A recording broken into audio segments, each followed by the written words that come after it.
My wife told me that she would not get pregnant, she would not bear children for anyone. But when I just returned from a business trip 2 months prior, I found that she was already 1 month along. Despite this profound betrayal, I felt an unexpected sense of relief. I called Sophie calmly, saying, let's find a time to get divorced. Kyle, what are you talking about? Just because I won't have kids for you, you want to divorce me? Her voice dripped with disdain. Sophie, look at this little sock. Shouldn't we get it for our baby? A soft male voice chimed in. It was Ethan, her childhood friend. The call ended abruptly. I glanced at the villa I had considered home for 7 years and exhaled deeply. This house was purchased outright before our marriage, but now it felt tainted. I decided to move out and sell it. As I packed my things, the door swung open. Sophie entered with Ethan's arm around her. Kyle, where are the slippers? Ethan's afraid of getting cold. Could you grab him a pair? Sophie commanded me as usual. Ethan wore a smug smile, his eyes taunting me as he spoke softly. Kyle, could you help us out? I shoved my design sketches into my suitcase without responding or looking at them. Their presence made me nauseous, like being drunk and then getting into a bumpy car while surrounded by sickly sweet perfume. Are you deaf? Sophie yelled, throwing off her high heels and aiming one at me. I dodged it and shot her a cold glance but chose silence. Noticing my suitcase for the first time, she frowned and asked, what's going on?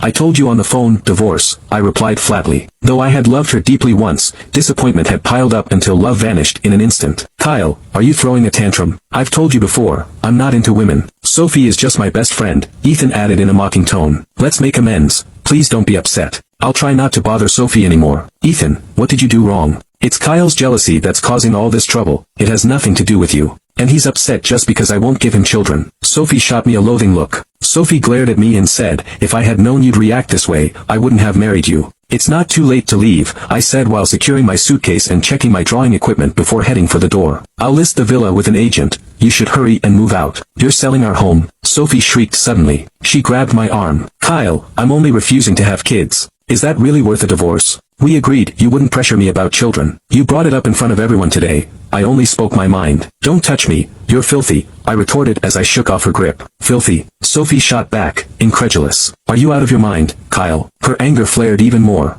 She had always been proud, and my blatant disdain was clearly unbearable for her. Isn't that the case? I countered. And it was Mark who brought up the child today, not me. But even if it were me, you should have saved face for me in front of others. Instead, you didn't. Do you think so little of me, unworthy of any dignity in your eyes? Who doesn't know you and Mark are close? He was just speaking for you, she snapped. And what face do you think you need? She pressed on. I'm the company's chairman. It's because I'm your wife that you have any face at all. Once we're divorced, what will you have left? Her face was filled with mockery as she looked at me. I fell silent, struggling to comprehend how she could say such things. Seeing my silence, Sophie thought she had me cornered. She pointed at me and said, now, apologize to Ethan immediately, or I won't forgive you. Kyle loves you so much, it's normal for him to be jealous. He doesn't need to apologize, Ethan chimed in with a tone that seemed understanding but was filled with provocation and smugness. Did you hear that, Kyle? Ethan is so kind and generous, while you're always petty. Sophie scoffed. If Ethan wasn't into women, I might not have even chosen you because you've been such a disappointment. When I remained silent, Ethan added in a whiny voice, alright, Sophie, don't be too hard on Kyle. Here's what, I'll apologize to him. If he still isn't satisfied, I'll even kneel down and apologize. To my surprise, he actually knelt before me. Kyle, it was all my fault, he said through tears. Although I don't like women, I'm still a man in others' eyes. Being around Sophie must make you feel embarrassed. That's my oversight. Kyle, I sincerely apologize to you now and promise to cut ties with Sophie. Sophie's anger only intensified at this scene. She slapped me across the face without warning. I casually brushed her hand away and looked at them coldly. How could she betray me and still have the audacity to lay a hand on me? How dare you hit me, she exclaimed, disbelief written all over her face. I met her gaze silently and said, Sophie, I've been away on business for 2 months while you've been pregnant for 1 month with someone else's child. I really want to know where you get the nerve to bark at me like this. As I spoke, I slapped the pregnancy report against her face. Her complexion drained instantly, panic filled her eyes. But in a heartbeat, her expression hardened. Kyle, I'm your wife. How dare you investigate me? Don't you trust me at all? She shouted. You're pregnant with someone else's child and can still say that. You really are something. I couldn't help but laugh in disbelief. And just so you know, I never investigated you. This pregnancy report just arrived by courier. Ethan cried out, Sophie, maybe I filled out the wrong address. That's why Kyle got angry.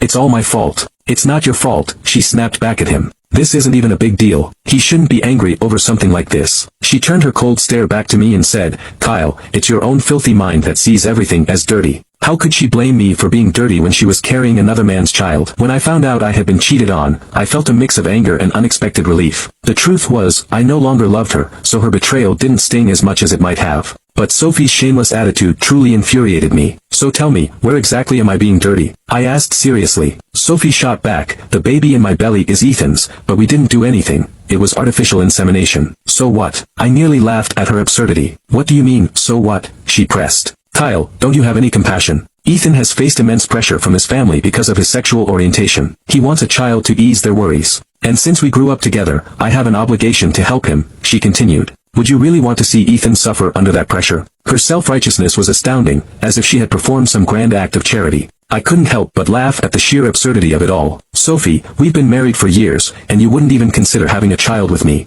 You publicly declared today that no man is worth the suffering of 10 months of pregnancy. Yet here you are, pregnant with another man's child. Where's your dignity? I coldly asked. Sophie glared at me and said, so you're still upset because I won't have your child. You're so petty. I'm just disappointed in you. Enough. I really don't want to waste my time arguing with your ridiculous logic. I waved my hand dismissively. I'll prepare the divorce papers, and you should hurry up and move out. With that, I turned to leave. Ethan suddenly cried out, Sophie, if you two get divorced, our baby will be born into a single-parent household. He was clearly hoping Sophie would take this opportunity to declare she'd marry him, thus avoiding any talk of single parenthood. But Sophie grabbed me by the arm with disgust in her eyes and said, Kyle, stop making a scene. You heard what was said. If we divorce, this baby will be raised without both parents. You can't be so cold-hearted. So what do you mean? I asked. You're suggesting we stay married and raise the child together with Ethan. I wanted to knock some sense into her. It was unbelievable. Ethan jumped in again. Kyle, you don't need to worry about this. Once the baby is born, I'll be around to help take care of it. And then we'll all live happily together as a family of 4. I couldn't help but laugh again in disbelief. Ethan nodded earnestly. Kyle, isn't that a good thing? Good.